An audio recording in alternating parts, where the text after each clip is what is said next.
नमस्कार विद्यार्थियों, आज हम चेतना क्लासेस से डिजिटल के अंदर आपको मैं आपका जो चैप्टर नंबर 2 है सॉल्यूशन, इसका जो सेकंड पार्ट का जो है जो पिछली क्लास में पढ़ चुके हैं, हिंदी नियम लास्ट पढ़ा था उसने, अपन उससे आगे जो टॉपिक है उसको लेकर अपन चर्चा में रहेंगे। देखो भाई, आज का जो टॉपिक है आपके पास नया टॉपिक जो बना हुआ है या मैंने नया टॉपिक जो आपके लिए तैयार किया है वो कौन सा है? द्रव्य विलयनों का वाष्प दाब। कौन सा टॉपिक आपके पास में? द्रव्य विलयनों का वाष्प दाब। देखो भाई, इस द्रव्य विलयन के वाष्प दाब के अंदर अपन क्या पढ़ेंगे? देखो, द्रव्य विलयन का मतलब क्या होता है कि यदि आपके पास में कोई भी विलयन है, यदि आपके पास में कोई भी विलयन है, इस विलयन को अपन को क्या करना है? विलयन जो है आपके पास में कोई भी द्रव्य विलयन है, कोई भी विलयन आपके पास में किस अवस्था में, यदि द्रव अवस्था में है, इसका सामान्य सा अर्थ है कि उसके अंदर विलायक जो है, उसके अंदर जो विलायक है वो किस अवस्था के अंदर रहेगा? द्रव अवस्था के अंदर रहेगा। मतलब मैं कह सकता हूं कि यहाँ पर विलायक जो होगा, वो कौन सी अवस्था के अंदर होगा? यहाँ पर द्रव अवस्था के अंदर होगा। दूसरी बात ये रहेगी कि इसकी जो प्रकृति होगी, इस विलयन की जो प्रकृति होती है वो किस प्रकृति के होते हैं? वाष्पशील प्रकृति के होते हैं। किस प्रकृति के होते हैं भैया? वाष्पशील प्रकृति के होते हैं। तो सामान्य द्रव्य विलयन वाष्पशील प्रकृति के होते हैं। और जब हम बात करते हैं कि यहाँ पर हमारे पास में टॉपिक जो है हमारे पास में इसका वो कौन सा है कि जब हम दो द्रव्य विलयनों को मिला देते हैं आपस में तो उसका वाष्प दाब किस प्रकार से हम कैलकुलेट करते हैं। तो देखो, दो द्रव्य विलयनों को आपस में मिलाते हैं, जब दो द्रव्य विलयनों को आपस में मिलाते हैं तो उसमें द्रव्य विलयन के दो घटक हो जाएंगे। एक घटक का नाम जो होगा वो किस प्रकार का रहेगा अपने पास में? एक घटक को अपन कह देंगे P1 और एक घटक को क्या कह देंगे अपन? P2। मतलब किसी भी द्रव्य विलयन के अंदर दो सामान्य घटक मिला देते हैं तो उनका जो दाब होगा, इनका जो वाष्प दाब होगा उनको P1 और P2 से अपन क्या कर देंगे? उसको डिनोट कर देंगे।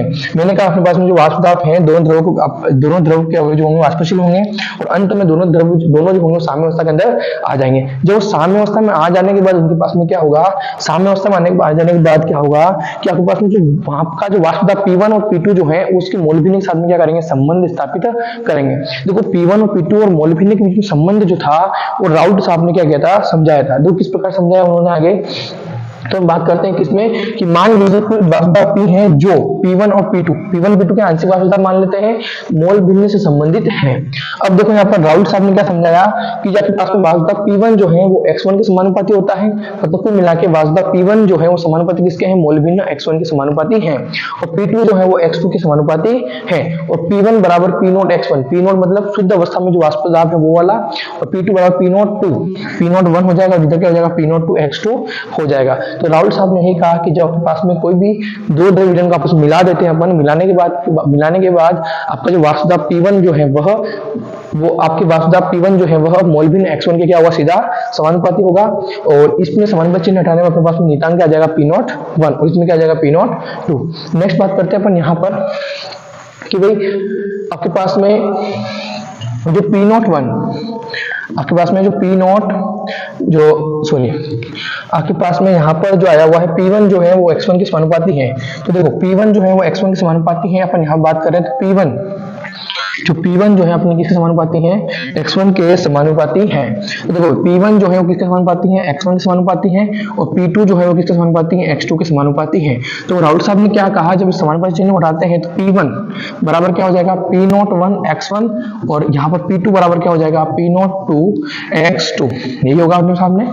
अब देखो भाई यहाँ पर क्या है कि जब मैं इसकी कुल दाब की बात करता हूं, इन्होंने यही तो कहा, राहुल साहब ने ही कहा, राहुल के नियम अनुसार यही कहा कि दो द्रव्य विलयनों का जो कुल वाष्प दाब जो होता है उनके आंशिक वाष्प दाब पे क्या होगा? बराबर होगा। आंशिक वाष्प दाब की योग क्या होगा? बराबर होगा। और जो आपके दाब जो है आपके पास में जो दाब है इसके दाब जो है P1 वो x1 के समानुपाती होगा, P2 जो होगा x2 के समानुपाती होगा। अब देखो भाई यहाँ से अपने पास में एक और चीज क्या आती है यहाँ पर कि P1 बराबर P0 1 x1 और P2 बराबर P0 2 x2। कुल दाब जो है वो क्या आ जाएगा? P टोटल बराबर क्या हो जाएगा? P1 plus P2। तो यहाँ पर मैं ऐसे लिख सकता हूँ ना, P टोटल बराबर P0 1 x1 plus P0 2 x2 लिख सकता हूं यहाँ पर मैं। फिर इसके पास में एक चीज आ जाती है यहाँ पर क्या? एक चीज आ जाती है अपने पास में क्या? P0 1 x1 plus P0 2 x2। अब देखो यहाँ पर अपने पास में अपन इसको ऐसे लिख सकते हैं ना, हम जानते हैं क्या जानते हैं हम जानते हैं कि यदि किसी विलयन के अंदर अवयव दो हो जिनके या दो घटक हो जिनके पास में यहाँ पर एक घटक का जो वाष्प दाब, एक घटक का जो मोल भिन्न x1 और एक घटक की मोल भिन्न क्या है x2, दोनों का योग किसके बराबर होता है? हमेशा 1 के बराबर होता है। तो यहाँ से मैं लिख सकता हूँ x1 बराबर क्या हो जाएगा? 1 माइनस x2। तो बस इसी मान को मैं क्या करता हूँ, यहाँ पर पुट कर देता हूँ। देखो इसी मान को मैंने यहाँ पुट किया तो क्या बना मेरे पास में P नॉट 1, x1 बराबर क्या लिख सकता हूँ मैं? 1 minus x2 plus P not x2 ऐसे लिख सकता हूँ। इसको मैं आगे सोल्व करूँ तो क्या हो जाएगा? P not 1 minus P not x2 plus P not x2, ये हो सकता है। और यदि मैं इसको और आगे सोल्व करना चाहूँ, इसी को मैं आगे लेके जाऊँ, यहाँ पर इसी को मैं आगे सोल्व करूँ तो P not 1 minus P not 1 x2 plus P not 1 plus P not x2 ना, P not 2 P not 2 P not 2 x2, ठीक है। तो यहाँ पर P not 1 minus P not 1 x2 plus P not 2, अच्छा हाँ x2 हो जाएगा। अब देखो यहाँ पर P नॉट 1 और P not 1, P not 1 minus P not 1 plus x2 plus P not 2 x2 यहाँ पर आपको मिल जाएगा। देखो मैं इसको यहाँ पे से लिखता हूँ यहाँ पर, तो क्या बनेगा मेरा यहाँ पर? P टोटल बराबर क्या बनेगा? P not 1 minus P not 1 x2 plus P not 2 x2, ये बना मेरे पास में यहाँ पर। तो मैं यहाँ पर कॉमन ले लेता हूँ, तो यहाँ पर क्या जाएगा? P नॉट 1, ठीक है, 1 माइनस x2, अच्छा ये तो अभी सही बन जाएगी ना। चलो इसको यहीं तक लेंगे, जो आप ये वाला इक्वेशन आपको थोड़ी सी याद होनी चाहिए, या इक्वेशन आपको याद होनी चाहिए कि P नॉट 1 जो है या P टोटल जो है अपने पास में P not 1 minus P not 1 x2 plus P not x2 के बराबर अपने पास में हो जाएगा। इस बारे में ध्यान रखें, ठीक है। P not 1 minus P not 1 x2 plus P not 2 x2 के बराबर हो जाएगा। इस बार को थोड़ा सा अपन याद रखेंगे, ठीक है भाई। और भी इसको चाहे तो आप ऐसे भी बन सकती है इक्वेशन यहाँ पर कि P टोटल बराबर P नॉट 1 है ना माइनस P नॉट 1 प्लस, अच्छा माइनस, हाँ P not 1 plus P not 2 minus P not 1 x2, ये भी आपके पास में लास्ट इक्वेशन आपके पास में बन सकती है। इसको थोड़ा सा याद, ठीक है भाई, ये थोड़ी सी इक्वेशन आप याद रखें, ठीक है भाई। P टोटल बराबर P नॉट 1 बराबर क्या हो जाएगा? P not 1 plus P not 2 minus P not 1 x2, आपके पास में क्या बन जाएगी? टोटल जो आपका वाष्प दाब होगा वो मिल जाएगा। और यही बात किसने बताई थी आपको राहुल साहब ने बताई थी, ठीक है। ध्यान रखना इस बात का, ठीक है। नेक्स्ट देखो आप यहाँ पर, यदि इसकी आगे बात करूँ, देखो ध्यान समझना, यदि इसकी आगे बात करूँ तो इसका ग्राफ खींचूं मैं, तो आपके पास में मान लेते हैं अपन कि ग्राफ जो है आपका वाष्प दाब और किसके मध्य खींचेंगे अपन? वाष्प दाब के मध्य और मोल भिन्न के मध्य अपन क्या खींचेंगे? यहाँ पर ग्राफ खींचेंगे। देखो यहाँ पर यदि मैं x1 की वैल्यू 0 रख देता हूँ, यदि x1 की वैल्यू 0 रख देता हूँ तो सिंपल सी बात है x2 की वैल्यू कितनी आएगी? यहाँ पर 1 आएगी। और यदि मैं x2 की वैल्यू 0 रख देता हूँ तो सिंपल सी बात है x1 की वैल्यू कितनी आएगी? यहाँ पर 1 आएगी। कैसे? x1 प्लस x2 बराबर 1 होता है, इसलिए देखो भाई यहाँ पर अपन इसका y एक्स को खींच देते हैं। देखो जब x1 की वैल्यू 0 होगी, x1 की वैल्यू कितनी होगी? 0 होगी। x1 की वैल्यू 0 होगी तो P1 जो होगा वो क्या हो जाएगा? आपके पास में 0 हो जाएगा। तो मतलब P1 0 हो जाएगा तो बचेगा क्या आपके पास में? P नॉट 2 बचेगा। तो देखो x1 की वैल्यू जब 0 होगी और x2 की वैल्यू जब 1 होगी तो आपके पास में यहाँ पर जो दाब बनेगा इस प्रकार का, यहाँ पर, ठीक है। तो यहाँ पर आपके पास में बन जाएगा, वो कौन सा बन जाएगा? आपका P1 बन जाएगा। और ये वाली जो वैल्यू बनेगी आपकी, कौन सी बनेगी? आपकी P2 बनेगी, जो यहाँ तक आपके पास में मिलेगी। और इन दोनों के मध्य जो संबंध है वो क्या हो जाएगा? P total. क्या हो जाएगा? P total. इस प्रकार ग्राफ को प्राप्त होगा। क्लियर हुआ आपको यहाँ तक? ये आपको थोड़ा सा याद रखना है। क्लियर हुआ? अब देखो भाई यहाँ पर नेक्स्ट जो टॉपिक आपके पास में कौन सा होगा? आपके पास में, चलो भाई नेक्स्ट टॉपिक होगा आपके पास में कौन सा होगा? नेक्स्ट टॉपिक होगा आपके पास में वो कौन सा होगा? राउल्ट का नियम, ठीक है भाई। राउल्ट साहब ने क्या क्या नियम दिए हैं? तो राउल्ट का नियम, तो राउल्ट का नियम अपने पास में क्या क्या पढ़ा अपन राउल्ट के नियम के बारे में? राउल्ट के नियम के बारे में पढ़ा कि भाई राउल्ट का नियम जो है वो P1 P2 और x1 x2 के मध्य क्या दिया इन्होंने? संबंध दिया। P1 P2 और x1 x2 के मध्य क्या दिया इन्होंने? संबंध दिया। इन्होंने कहा वाष्पशील द्रव्यों में प्रत्येक अवयव का आंशिक दाब विघन के उसके मोलांश के समानुपाती होता है। कि वाष्पशील अवस्था के अंदर, वाष्पशील द्रव के अंदर जो आपके पास में अवयव है, दोनों अवयव जो है या वो जो जितने अवयव हमारे पास में, उनका आंशिक दाब जो होगा विघन में उसके मोलांश के समानुपाती होता है। और अपना बारे में अपन ने समझ लिया है इसको अपन ने। अब देखो राउल्ट के नियम के बाद में आपके पास में जो राउल्ट का जो नियम है वो दो प्रकार से आपको प्राप्त होता है। किस प्रकार से प्राप्त होता है आपको राउल्ट का नियम? देखो भाई, राउल्ट का नियम जो है, यदि राउल्ट के नियम की बात करूं मैं, तो यह नियम जो है दो प्रकार के विलेन को समझाता है। एक तो विलेन होता है आपका आदर्श विलेन और एक विलेन होता है आपका अनादर्श विलेन। जो राउल्ट के नियम जो शर्तें होती हैं, यदि वो किसी विलेन पर लागू हो रही हो तो उनको क्या कहेंगे अपन? आदर्श विलेन कहेंगे। अर्थात कह सकते हैं अपन कि यदि किसी भी सांद्रता के ऊपर, यदि किसी भी सांद्रता में यदि विलेन जो है वो राउल्ट के नियम की पालना कर रहा हो तो क्या कहलाएगा? आपका आदर्श विलेन कहलाएगा। जबकि अनादर्श विलेन की बात करूं मैं, तो आदर्श विलेन के अंदर क्या हो जाएगा कि यदि कोई विलेन है वो किसी भी सांद्रता पर यदि राउल्ट के नियम की पालना नहीं करता है तो कौन सा हो जाएगा? आपका अनादर्श विलेन हो जाएगा। तो देखो भाई, राउल्ट के नियम के अंदर मैंने पढ़ लिया है कि भाई जो राउल्ट का नियम जो है वो क्या कह रहा है कि P1 जो है, P1 जो है वो किसके समानुपाती हो जाएगा? x1 के, और P2 जो है वो किसके समानुपाती हो जाएगा? x2 के समानुपाती हो जाएगा यदि द्रव वाष्पशील प्रकृति के अंदर होगा।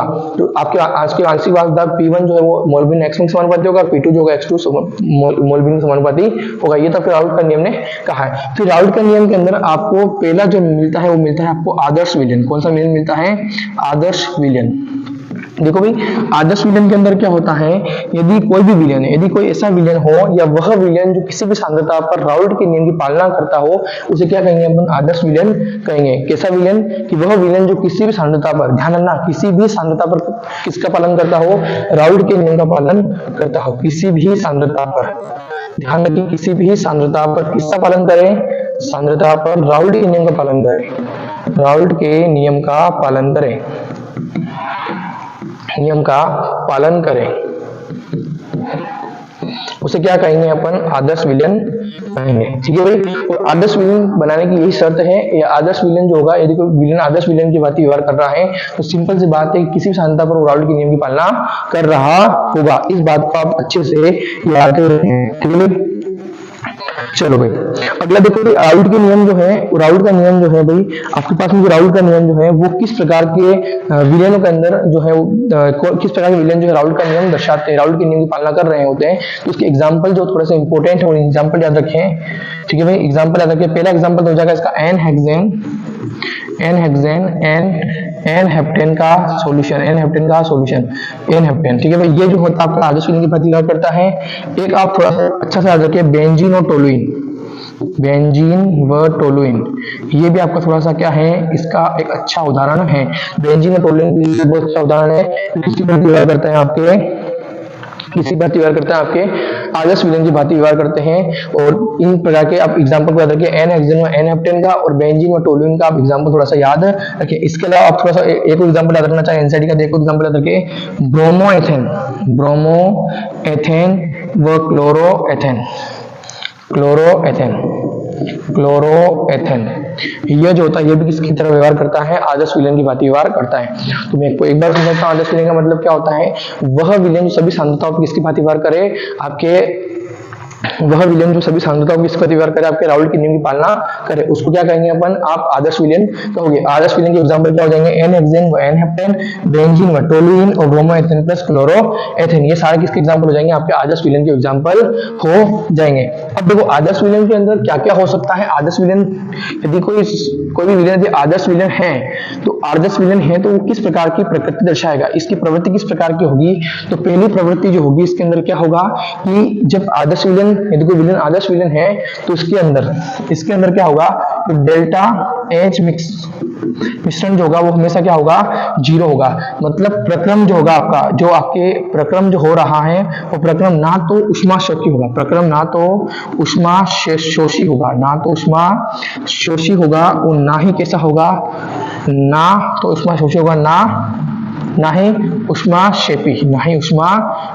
मतलब उस प्रक्रम के अंदर ना तो ऊष्मा का उत्सर्जन हो रहा होगा और ना ही ऊष्मा का क्या हो रहा होगा? अवशोषण हो रहा होगा। ऊष्माशोषी मतलब ऊष्मा का क्या होना? अवशोषण होना। ऊष्माक्षेपी मतलब ऊष्मा का क्या होना? उत्सर्जन होना। तो डेल्टा एच मिक्स का मतलब डेल्टा एच मिक्स जो होगा क्या होगा? यहाँ पर 0 होगा। अथवा अपन कह सकते हैं कि जो डेल्टा एस का मान कितना हो जाएगा, 0 हो जाएगा। दूसरी बात यहाँ पर कह सकते हैं कि डेल्टा वी मिक्स का मान जो होगा या डेल्टा वी मिश्रण का मान जो होगा वो भी क्या होगा, यहाँ पर 0 होगा। अथवा हम ये कह सकते हैं कि यहाँ पर किसी प्रकार की कोई वृद्धि नहीं होगी, मतलब आयतन में वृद्धि नहीं होगी, आयतन में वृद्धि नहीं होगी, आयतन में कोई किसी प्रकार की वृद्धि नहीं होगी, नहीं होगी। तो जब भी आपके पास में राउल्ट का नियम की पालना कर रहे हो किसी सांद्रता पर या सभी सांद्रता पर यदि कोई राउल्ट के नियम की पालना कर रहा होगा विलयन, तो आदर्श विलयन होगा। इसके अंदर डेल्टा एच मिक्स की वैल्यू भी कितनी होगी, 0 होगी, अर्थात प्रक्रम ना तो उष्माशोषी होगा ना ही किस प्रकार का होगा, उष्माक्षेपी होगा। और डेल्टा वी मिक्स मतलब कि आपके पास में आयतन जो है इसका कितना होगा, 0 होगा, मतलब आयतन में ना तो कमी होगी ना ही वृद्धि होगी, आयतन में वृद्धि नहीं होगी या ना इसमें कमी होगी, ना इसमें कमी होगी। इस बात को भी थोड़ा सा आप याद रखें, ठीक है भाई। तो आपके पास में जो आदर्श विलयन है, आदर्श विलयन में क्या होगा, आपके पास में डेल्टा एच मिक्स का मान भी 0 के बराबर होगा और डेल्टा वी मिक्स का मान भी आपके पास में 0 के बराबर होगा। उष्माक्षेपी प्रक्रम ना उष्माक्षेपी, ना वृद्धि ना कमी। इस बात को भी आप अच्छे से याद। इसके अलावा आपके पास में थोड़ा याद रखिए, तो आदर्श विलयन के अंदर जो घटक उपस्थित है, इन घटक के मध्य कोई अन्योन्य क्रिया आपके पास में नहीं होगी। तो आदर्श विलयन जो है, इस आदर्श विलयन में उपस्थित है ना, आदर्श विलयन में उपस्थित घटकों के मध्य, उपस्थित घटकों के मध्य या अवयवों के मध्य, घटक मतलब अवयव, घटकों के मध्य, घटकों के मध्य,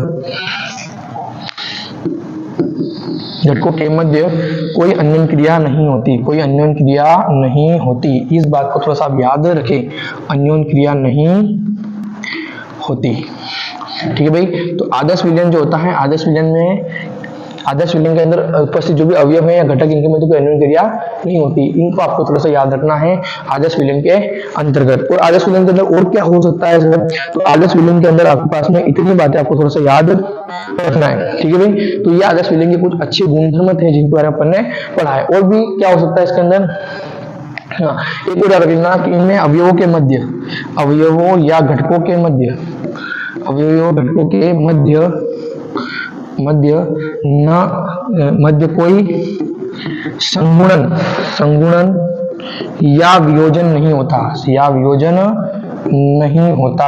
ये भी थोड़ा सा आप याद रखें। तो ये जो आपके गुण दर्शाएंगे वो क्या होगा, आपका आदर्श विलयन होगा। देखो भाई, आदर्श विलयन के अंदर अपन ने क्या क्या पढ़ा, आदर्श विलयन के अंदर अपन क्या क्या पढ़ा कि आदर्श विलयन किसी भी सांद्रता पर, या अपन ऐसे लिख सकते हैं कि सभी सांद्रता पर, सभी सांद्रताओं पर, सभी सांद्रताओं पर, सभी सांद्रताओं पर राउल्ट के नियम की जो पालना करता है उसको क्या कहते हैं अपन, आदर्श विलयन कहते हैं। एग्जाम्पल क्या हो जाएंगे इसके, एन हेक्सेन नेप्टेन, बेंजीन व टोलुइन, ब्रोमोएथेन व क्लोरोएथेन। इसके अलावा नेक्स्ट क्या के पास में डेल्टा, इसके अंदर डेल्टा एच मिक्सचर का मान कितना होगा, 0। प्रक्रम तो उष्माशोषी होगा ना ही उष्माक्षेपी होगा, आयतन में ना वृद्धि होगी ना ही कमी होगी। नेक्स्ट क्या पढ़ा अपन ने, आदर्श विलयन में उपस्थित घटकों के मध्य कोई अन्योन्य क्रिया नहीं होती, या अवयव घटकों के मध्य क्या संगुणन ना संगुणन होता है, ना कोई वियोजन होता है। इस बारे में अपन ने अभी तक यहाँ पर पढ़ा है। नेक्स्ट देखो आप यहाँ पर, नेक्स्ट देखो आप यहाँ पर अनादर्श विलयन के बारे में। देखो अनादर्श विलयन के अंदर क्या होता है, अनादर्श विलयन के अंदर क्या होता है भाई, देखो भाई अनादर्श विलयन का मतलब क्या होता है, सभी सांद्रताओं पर, जो सभी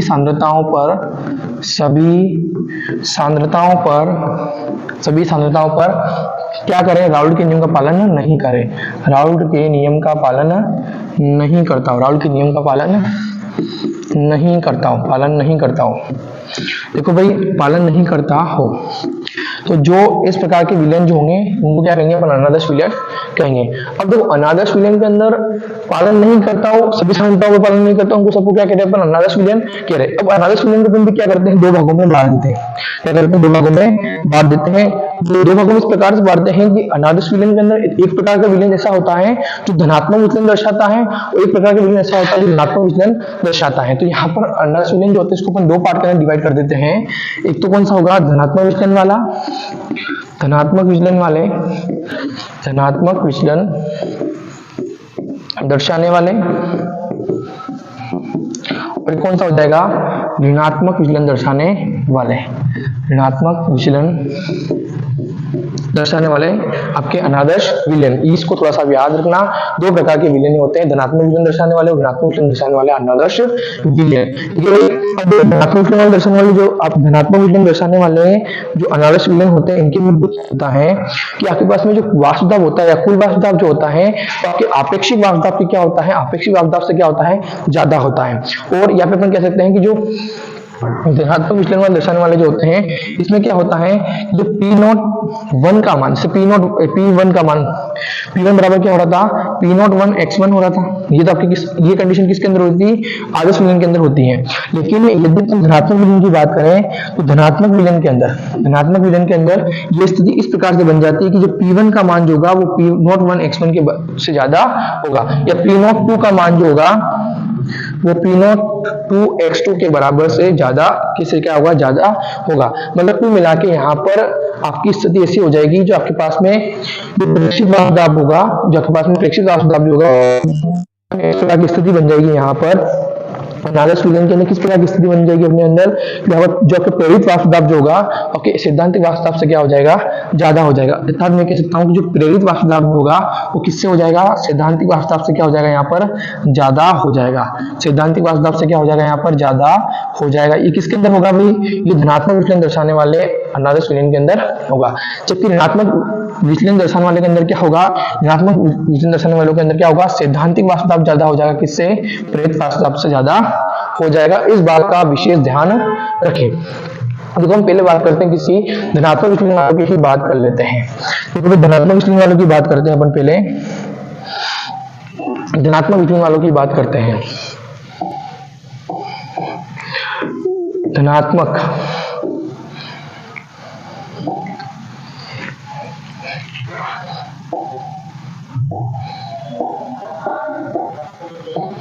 देखो भाई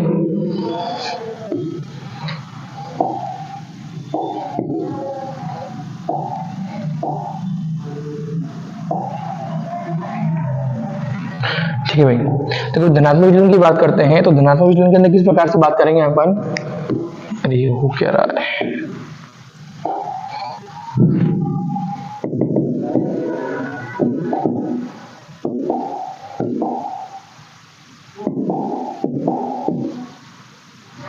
क्योंकि धनात्मक विचलन की बात करते हैं तो धनात्मक विचलन के अंदर क्या हो जाएगा, धनात्मक विचलन के अंदर क्या हो जाएगा, पहली पॉइंट क्या लिखा अपन ने, जो प्रेरित वाष्प दाब जो है वो किसके बराबर हो जाएगा, जो प्रेरित वाष्प दाब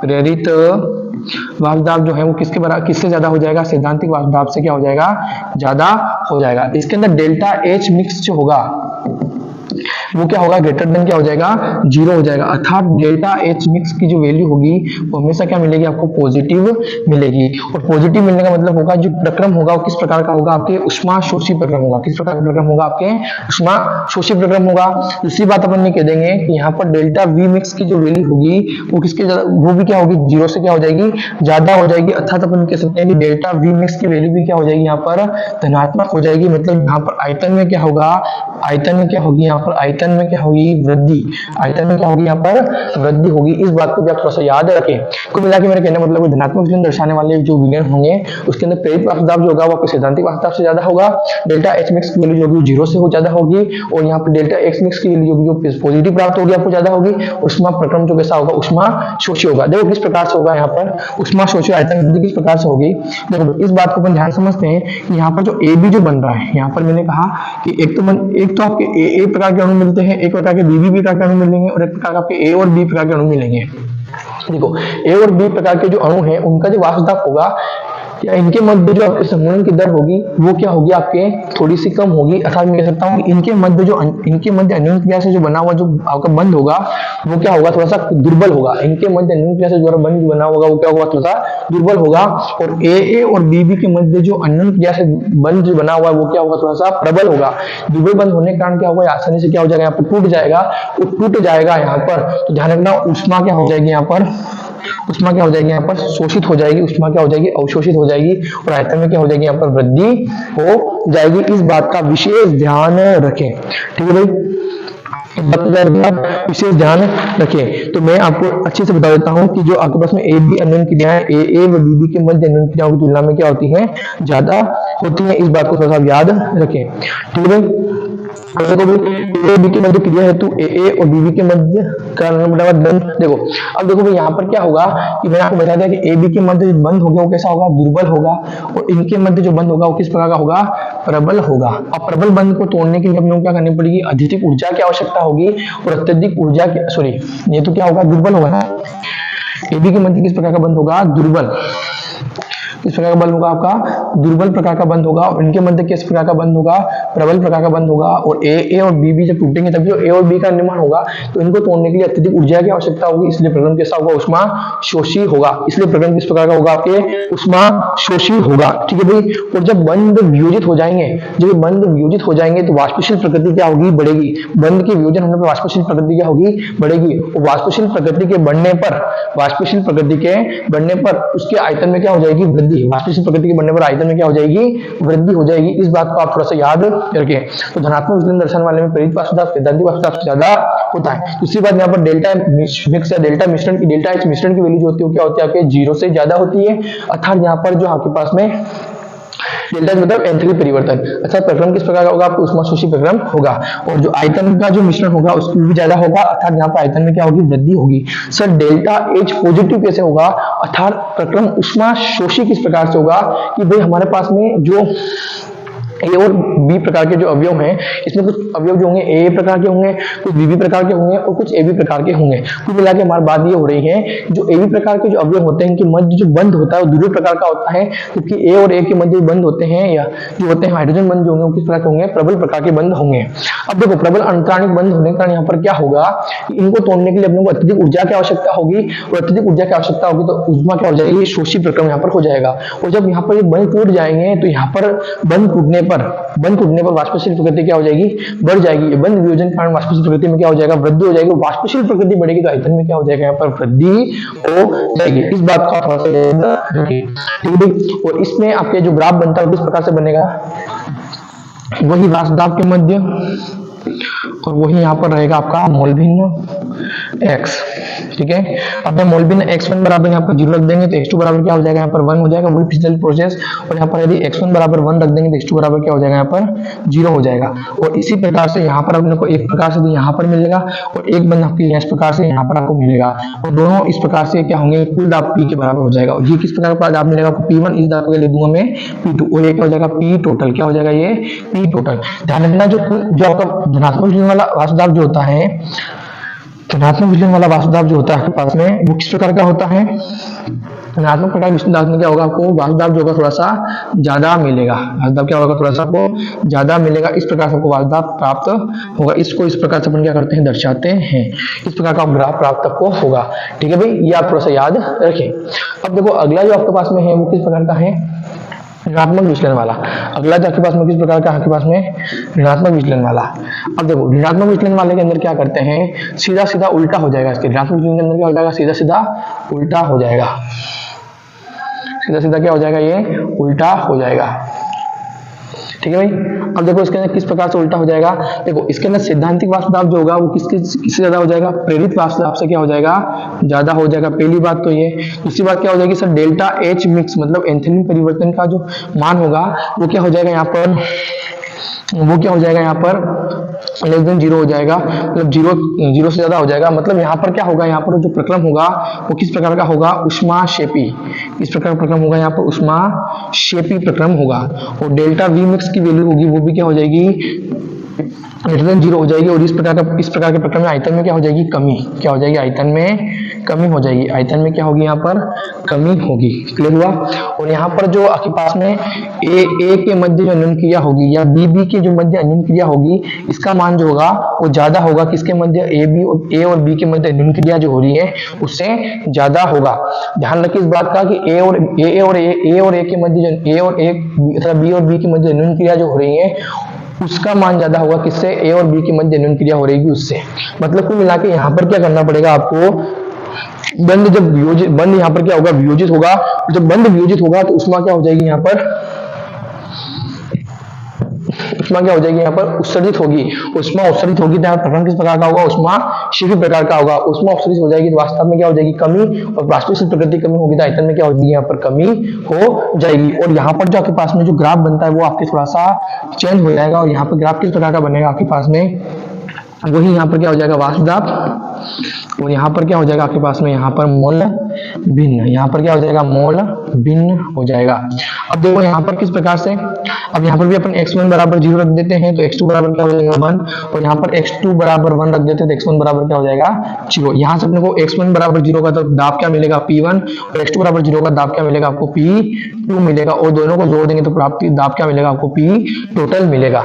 ठीक है भाई। और यहाँ पर आपके पास में इस प्रकार के दाब के अंदर जो आपके वाष्पशील आपके क्या होगा, यहाँ पर आयतन में कमी हो रही है, उष्मा का उत्सर्जन हो रहा है, तो आपको यहाँ पर जो इसको दर्शाना पड़ेगा वो नीचे जो रेखा है इस आधार पर आपको दर्शाना है। इस प्रकार से आपको क्या करना है, इसको शो करना है। तो इस प्रकार का जो ग्राफ होगा वो किसमें प्राप्त होगा आपको, इस प्रकार का जो ग्राफ होगा वो किसमें प्राप्त होगा आपको, ऋणात्मक विचलन वाले अनादर्श विलयन के अंदर प्राप्त होगा।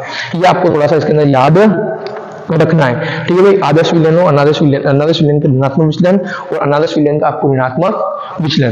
देखो ऋणात्मक विचलन की जो आपकी जो एग्जांपल है, ऋणात्मक विचलन कौन दर्शाता है, तो ऋणात्मक विचलन का एग्जांपल याद रखिए, एसीटोन और क्लोरोफॉर्म का विलयन।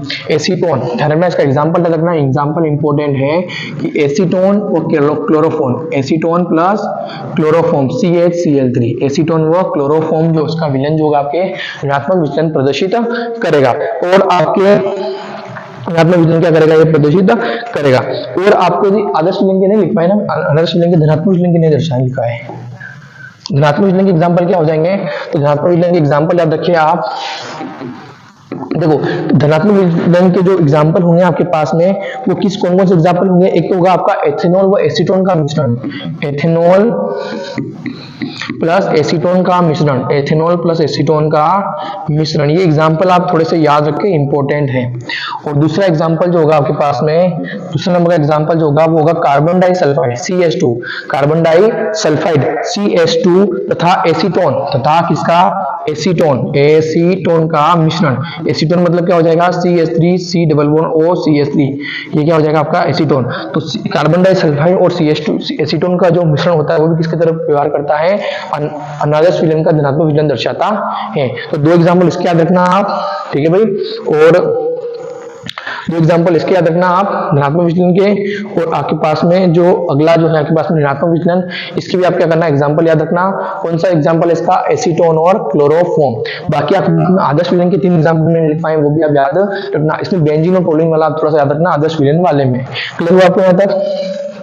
नेक्स्ट आपके पास में टॉपिक आता है आपके पास में, अपन ने आदर्श विलयन पढ़ लिए, अनादर्श विलयन पढ़ लिए, दोनों के ग्राफ पढ़ लिए, इतना आपके लिए बहुत है इस चीजों में। अब अगले टॉपिक आपके पास में आता है वो कौन सा आता है आपके पास में, स्थिरपाती मिश्रण। अगला टॉपिक कौन सा आता है आपके पास में, स्थिरपाती मिश्रण। स्थिरपाती मिश्रण, देखो स्थिरपाती मिश्रण के अंदर आपको मैं 2 ही बातें लिखवा रहा हूं। देखो स्थिरपाती मिश्रण जो भी विलयन बनाता है ना, स्थिरपाती मिश्रण जो भी विलयन बनाता है ना, वो प्रभाजी आसवन विधि द्वारा भी अलग नहीं होते। थोड़ा सा आप प्रभाजी आसवन वाला थोड़ा सा याद रखना आप यहाँ पर।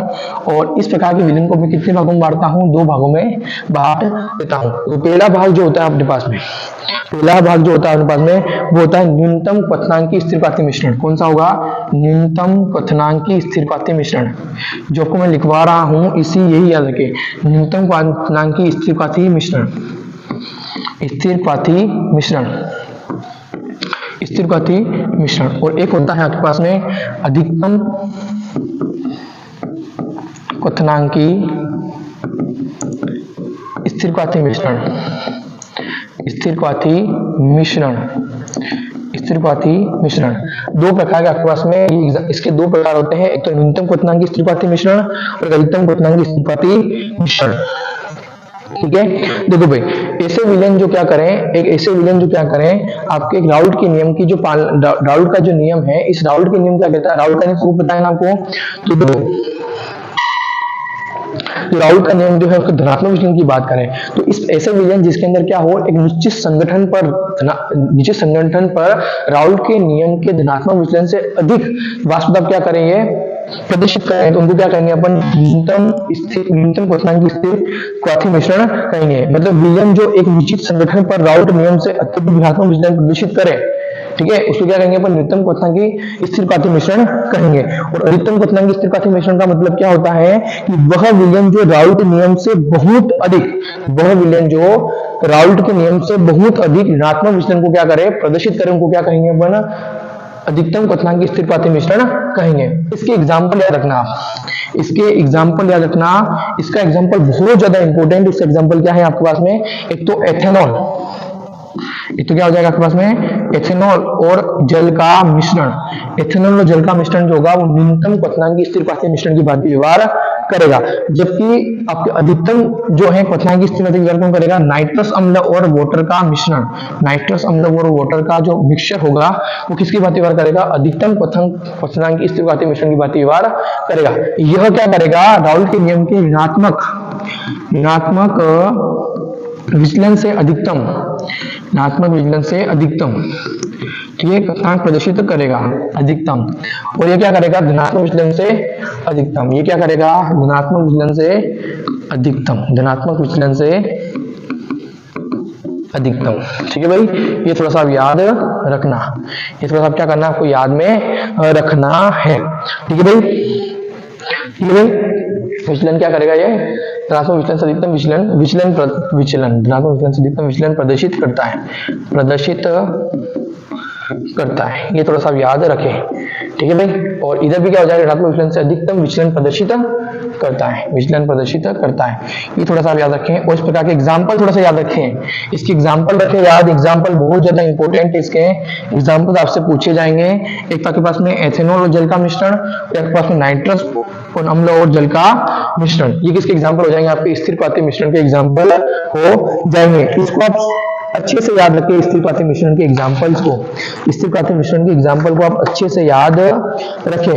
आपके दो एग्जांपल ही लिखवाए मैंने, एनसीईआरटी में आपके दो ही एग्जांपल इसमें दे रखे हैं, आपको यही याद रखना है। ठीक है भाई, इसके अलावा आपको कोई एग्जांपल याद इसमें नहीं रखना है। ठीक है भाई, अब देखो भाई, यहाँ पर जो प्रभावी आचरण का बताया ना, जो प्रभावी आचरण जो है इससे भी इसका क्या होगा, पृथक्करण नहीं होगा। ठीक है भाई, तो इसे ऐसे प्रकरणों में घटकों को प्रभावी आचरण द्वारा अलग नहीं किया जा सकता है। ठीक है, तो प्रभावी आचरण से भी अलग नहीं होते हैं, से पृथक नहीं होते, से पृथक नहीं होते। ये आपके एनसीईआरटी की लाइन है, उसको याद रखें, ये इंपॉर्टेंट है। क्लियर हो आपको। स्थिर प्राथमिक मिश्रण जो होते हैं वो प्रभावी आचरण से भी पृथक नहीं होते। उसमें दो प्रकार होते हैं, न्यूनतम क्वथनांक स्थिर प्राथमिक मिश्रण और अधिकतम क्वथनांक स्थिर प्राथमिक मिश्रण। इसके एग्जाम्पल अच्छे से याद रखें, एक तो एथेनॉल और जल का मिश्रण, और एक कौन सा हो जाएगा, नाइट्रस अम्ल और जल का मिश्रण। इस प्रकार के जो मिश्रण होते हैं स्थिर प्राथमिक मिश्रण कहलाते हैं। क्लियर हुआ आपको यहाँ तक, ये बात आपको थोड़ी सी यहाँ पर याद रखनी है। क्लियर, ये टॉपिक आपका नेक्स्ट टॉपिक लेके आते हैं अपन यहाँ पर, वो टॉपिक कौन सा आपका, अनुसंख्यक गुणधर्म। नेक्स्ट टॉपिक लेके आते हैं अपन यहाँ पर, वो कौन सा टॉपिक है आपका, अनुसंख्यक गुणधर्म। देखो भाई, अनुसंख्यक गुणधर्म के ऊपर भी आपसे प्रश्न पूछते हैं, इसमें आपको मैं थोड़ी सी चीजें बता देता हूं, आप स्वयं इसको थोड़ा सा ध्यान से पढ़ें। देखो भाई, पहली चीज तो यहाँ पर ये पढ़े आप, इतने इंपॉर्टेंट टॉपिक जो है ना, वो सबसे ज्यादा इंपॉर्टेंट टॉपिक है। मैं सीधा पॉइंट पे चलता हूँ, वो आपका हिमांक अवनमन। कौन सा है, हिमांक अवनमन। और इस अनुसंख्यक गुणधर्म के अंदर जो चार आपके टॉपिक है ना, इससे हिमांक अवनमन से आपके न्यूमेरिकल पूछ सकते हैं। क्या पूछ सकते हैं आपसे, न्यूमेरिकल पूछ सकते हैं, न्यूमेरिकल यहाँ से पूछा जाएगा। और क्वथनांक उन्नयन से पूछ सकते हैं वैसे आपसे, लेकिन हिमांक अवनमन का ज्यादा चांस बन रहे हैं इस बार, क्वथनांक उन्नयन। ठीक है भाई, ये आपके न्यूमेरिकल बन सकते हैं, तो न्यूमेरिकल के ऊपर ज्यादा चर्चा करेंगे। ठीक है, बाकी तो वास्तव में अपेक्षित अवनमन भी है। ठीक है, में अपेक्षित अवनमन भी है, और इसको पूरा नहीं समझ के अपन जो मेन एग्जाम्पल की दृष्टि से आपको जो फॉर्मूला बनते हैं उसके बारे में चर्चा कर लेंगे, और आपकी परासरण दाब जो है उसके बारे में अपन थोड़ा सा बारे में बात कर लेंगे। ठीक है भाई, ये आपके चार टॉपिक हैं यहाँ पर।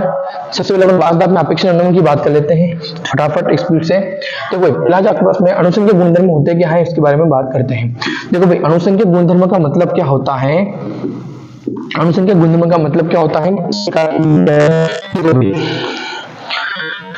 अनुसंख्यक गुणधर्म जो कि देश से प्राप्त होने वाले कणों की संख्या पर, विलय से प्राप्त होने वाले कणों की संख्या पर निर्भर करते हैं, विलय की प्रकृति पर कोई निर्भर नहीं करता या विलय की प्रकृति के ऊपर इसका कोई प्रभाव नहीं होता। इस प्रकार के गुणधर्म क्या कहते हैं, उनके गुणधर्म कहते हैं। तो वह गुणधर्म जो कि विलय से प्राप्त होने वाले कणों की संख्या पर निर्भर करते हैं परंतु विलय की प्रकृति पर निर्भर नहीं करते हैं। तो विलय से प्राप्त होने वाले कणों की संख्या पर, विलय से प्राप्त होने वाले कणों की संख्या पर, प्राप्त होने वाले कणों की संख्या पर, कणों की संख्या पर निर्भर करते हैं, कणों की संख्या पर निर्भर करते हैं, कणों की संख्या पर निर्भर करते हैं, जबकि निर्भर करते हैं विलय की प्रकृति पर नहीं, विलय की प्रकृति पर नहीं। ये थोड़ा सा आप याद रखें, विलय की प्रकृति पर नहीं। ठीक है भाई। नेक्स्ट आप ध्यान रखें, जब पास में अनुसंधान गुणधर्म जो है उसमें पहला जो पढ़ते हैं अपन, कौन सा हो जाएगा आपका, वाष्पदाब में आपेक्षिक अवनमन। वाष्पदाब में आपेक्षिक अवनमन, देखो वाष्पदाब में आपेक्षिक अवनमन जो है इसको आप किस प्रकार से याद रखें, देखो इसको अपन लिखते हैं P naught minus P S upon P S, P naught minus P note, sorry P naught minus P S upon P naught, P naught minus P S upon P note, ये आपके हो जाएगा आपका कौन सा, वाष्पदाब में आपेक्षिक अवनमन। देखो भाई यहाँ पर आपके पास में जो पी नोट है, पी नोट जो है वो शुद्ध विलय का वाष्पदाब है, पी एस जो है वो विलयन का वाष्पदाब है, पी नोट जो है वो किसका वाष्पदाब है, सिर्फ पी नोट को लिखूंगा तो ये क्या हो जाएगा, शुद्ध विलय का वाष्पदाब, और पी एस जो है आपके किसका वाष्पदाब हो जाएगा, एस मतलब सॉल्यूशन, एस मतलब सॉल्यूशन, तो विलयन का वाष्पदाब हो जाएगा। और P naught minus P S क्या हो जाएगा, वाष्पदाब में अवनमन, P naught minus P S क्या हो जाएगा, वाष्पदाब में अवनमन, और P naught minus P S upon P naught का मतलब क्या हो जाएगा, वाष्पदाब में आपेक्षिक अवनमन। इस बात को आप थोड़ा सा अच्छे से कवर करें। पी नोट मतलब शुद्ध विलय का वाष्पदाब, पीएस मतलब विलयन का वाष्पदाब, पी नोट माइनस पीएस का मतलब वाष्पदाब में अवनमन, और P naught minus PS upon P naught का मतलब हो जाएगा वाष्पदाब में आपेक्षिक अवनमन। ठीक है भाई, इस बात को ध्यान रखें। इसमें जो आपको इंपॉर्टेंट चीज क्या याद रखनी है कि P naught minus PS upon P note, अर्थात वाष्पदाब में आपका आपेक्षिक अवनमन जो होता है वो सीधे का सीधा मोल भिन्न के समानुपाती होता है। विलय के मोल भिन्न के क्या होता है, सीधे समानुपाती होता है। और इसी को मैं यहाँ से अगर आगे इसको सोल्व करता हूँ, P naught minus PS upon P naught बराबर किसके हो जाएगा, इसलिए बराबर क्या होता है, N B upon N A plus N B, इसी के बराबर होता है ना। और यदि मैं यहाँ पर मान लेता हूं कि एन ए एन बी जो है वो बहुत ज्यादा है एन ए से, मतलब एन ए बहुत ही क्या है यहाँ पर नगण्य मात्रा मान लेते हैं, बहुत ही कम मान लेते हैं। ठीक है, बहुत ही कम मान लेते हैं, क्या मान लेते हैं, बहुत ज्यादा क्या मान लेते हैं, इसको अपन कम मान लेते हैं। ठीक है, एन ए जो है बहुत ज्यादा क्या है यहाँ पर कम है, तो एन ए यहाँ पर क्या हो जाएगा, कम हो जाएगा। सॉरी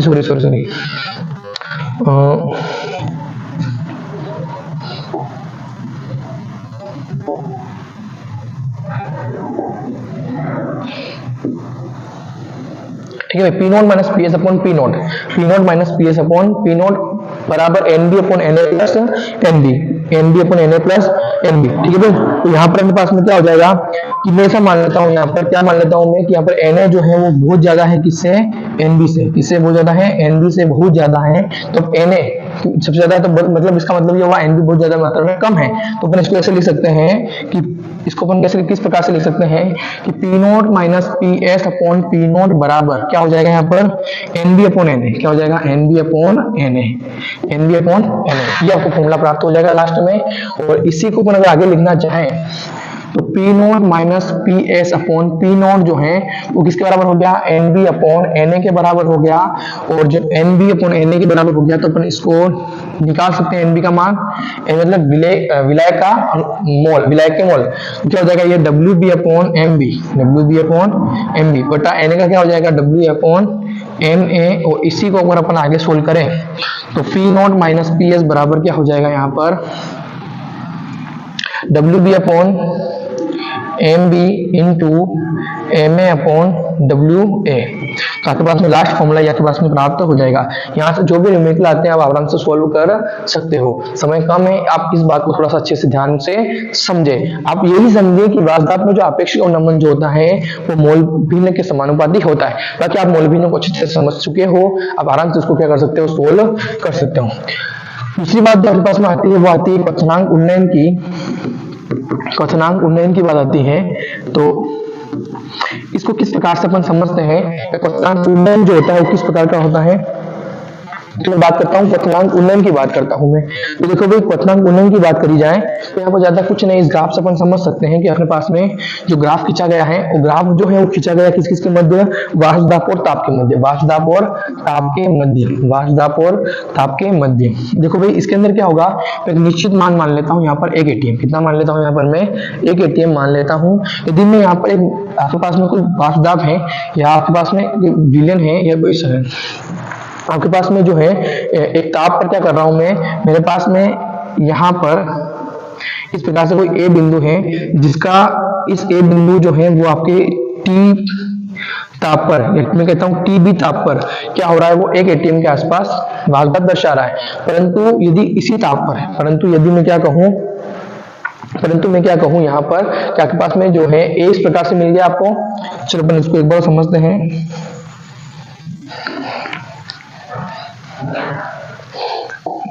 देखो भाई,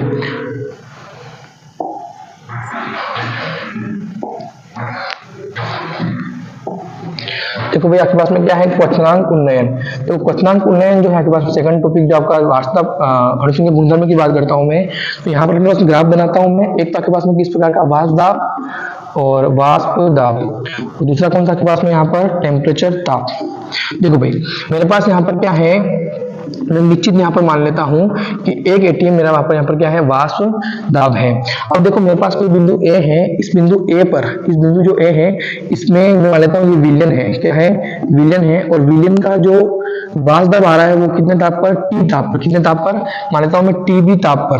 टीबी ताप पर कितना आ रहा है यहाँ पर, टीबी ताप पर कितना आ रहा है, 1 एटीएम पर पहुंच जाता है। यदि मैं यहाँ पर इसी प्रकार से कोई बी बिंदु लेता हूँ, थोड़ा नीचे लेता हूँ बी बिंदु, और यहाँ से यदि मैं आपके वाष्प दाब की चर्चा करता हूँ उसी ताप पर, तो इसी ताप पर क्या होता है, मेरे पास में कोई टी ताप देता हूँ, इसी ताप पर मेरे पास में जो यहाँ पर, इसी ताप पर मेरे पास में जो यहाँ पर आपके पास में जो आपके पास में जो दाब आता है वो क्या आता है, तो 1 एटीएम थोड़ा सा क्या होता है, कम आता है। और इसी को कुछ ताप देने पर ये क्या करेगा, आपके 1 एटीएम दाब तक क्या हो जाएगा, वाष्प दाब तक क्या हो जाएगा, पहुंच चुकेगा। ये जो आपको दाब, ये जो आपको दिया गया ताप जो होगा, इसको क्या कहेंगे अपन, क्वथनांक उन्नयन। क्या कहेंगे अपन को, क्वथनांक उन्नयन।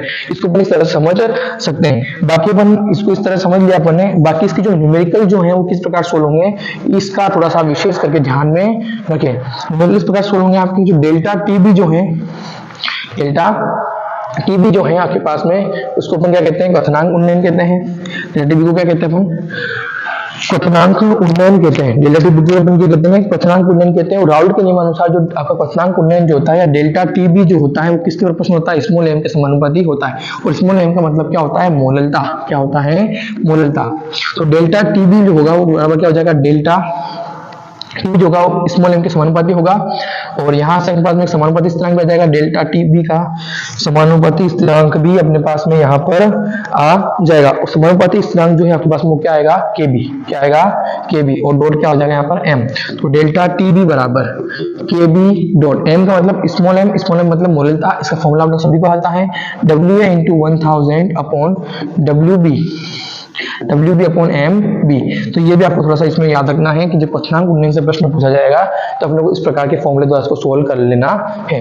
नेक्स्ट आपके पास में आता है वो हिमांक अवनमन आता है। और हिमांक अवनमन का न्यूमेरिकल पूछा जाएगा, और न्यूमेरिकल पूछा जाएगा तो हिमांक अवनमन में न्यूमेरिकल किस प्रकार से देखना है आपको, इसको अपन डेल्टा टी एफ से दर्शाते हैं, डेल्टा टी एफ से दर्शाते हैं। और डेल्टा राउल्ट के नियमानुसार डेल्टा टी एफ जो होता है वो भी किसके प्रश्न होता है, मोललता के समानुपाती होता है। और डेल्टा टी एफ जब समानुपाती हटाएंगे तो क्या आ जाएगा यहाँ पर, के एफ डॉट स्मॉल एम। तो डेल्टा टी एफ बराबर क्या हो जाएगा, के एफ डॉट क्या हो जाएगा यहाँ पर भी, W A into 1000 upon M A into W B. इधर लिखो या इधर लिखो, बात एक ही है। तो इसको भी आप थोड़ा सा याद रखें। कुल मिला के मेरे कहने का मतलब ये है कि वाष्प दाब में आपेक्षिक अवनमन मोल भिन्न के समानुपाती, आपके पास में हिमांक अवनमन क्वथनांक उन्नयन जो होगा वो आपके मोललता के समानुपाती यहाँ पर आपको मिलेगा। इस बात का विशेष करके ध्यान रखें। और आपको इतना ही ध्यान रखना है क्योंकि इस टॉपिक से आपके सीधा सीधा न्यूमेरिकल पूछा जाएगा। क्लियर हुआ। इसके बाद आप थोड़ा सा वाष्प दाब के ऊपर चले। तो वाष्प दाब में आप थोड़ा सा याद रखिए, प्रोटीन व बढ़त अणुओं के लिए, या प्रोटीन और बढ़त अणु जो होते हैं यदि इनका मूलद द्रव्यमान ज्ञात करना हो तो अपन वाष्प दाब को काम में लेते हैं। और वाष्प दाब को दर्शाते हैं अपन पाई से, और पाई से दर्शाते हैं, पाई बराबर क्या होता है, CRT।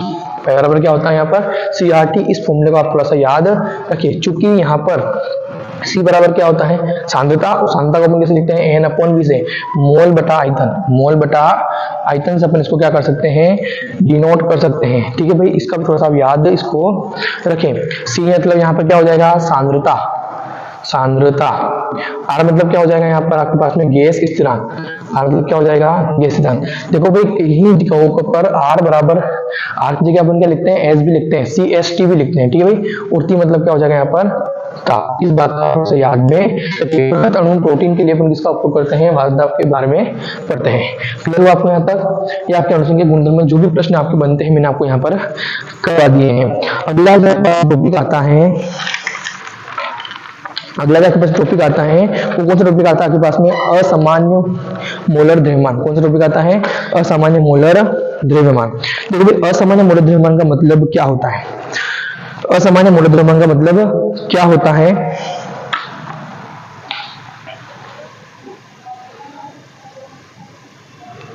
ठीक है भाई, अगला टॉपिक कौन सा आपके पास में असामान्य मोलर द्रव्यमान, असामान्य मोलर द्रव्यमान। यहां से प्रश्न आपके एग्जाम में पूछ सकते हैं, इंपॉर्टेंट है ये, क्या है इंपॉर्टेंट है। देखो भाई असामान्य मोलर द्रव्यमान का मतलब क्या होता है। देखो असामान्य का मतलब आप समझ लो, असामान्य का मतलब असामान्य आप समझते हैं मोलर द्रव्यमान। देखो भाई आपके पास में जो मोलर द्रव्यमान की बात है, मोलर द्रव्यमान जो अनुमानित या सामान्य मोलर द्रव्यमान की तुलना में क्या हो, या तो अधिक प्राप्त हो या किस प्रकार का प्राप्त हो, कम प्राप्त हो, उसको अपन क्या कहते हैं असामान्य मोलर द्रव्यमान कहते हैं। तो ऐसा मोलर द्रव्यमान जो आपके पास में सामान्य मोलर द्रव्यमान की तुलना में या तो अधिकतम प्राप्त हो या क्या प्राप्त हो आपको न्यूनतम प्राप्त हो, इसे क्या कहते हैं अपन असामान्य मोलर द्रव्यमान कहते हैं। क्या कहते हैं असामान्य मोलर द्रव्यमान कहते हैं। और असामान्य मोलर द्रव्यमान का आप एग्जाम्पल याद रखना, बेंजीन में एथेनिक अम्लों का विलयन, बेंजीन में एथेनिक अम्ल का संगुणन, एथेनिक अम्ल का संगुणन ठीक है भाई, ये थोड़ा सा आप एग्जांपल इसमें अंदर याद रखना। इसके अंदर क्या होता है एथेनिक अम्ल का क्या हो जाता है द्विगुणन या द्वितीयन हो जाता है। ठीक है, या द्विगुणन हो जाता है, और द्विगुणन होने का इसका जो मोलर द्रव्यमान जो होता है, इसका जो मोलर द्रव्यमान जो होता है वो क्या हो जाता है डबल, क्या हो जाता है डबल हो जाता है। ठीक है भाई, क्या हो जाता है डबल हो जाता है। इस बात का थोड़ा सा याद रखिए। जैसे एथेनिक अम्ल है तो एथेनिक अम्ल C2H5 क्या हो जाएगा यहाँ पर बच्चों एथेनिक अम्ल। ठीक है भाई, एथेनिक अम्ल क्या हो जाएगा यहाँ पर CH3COOH। ठीक है भाई, इसका मोलर द्रव्यमान कितना होगा आपके यहाँ पर, तो 12 + 3 15 + 12 + 32 16 और 16 32 है ना, प्लस 1 33।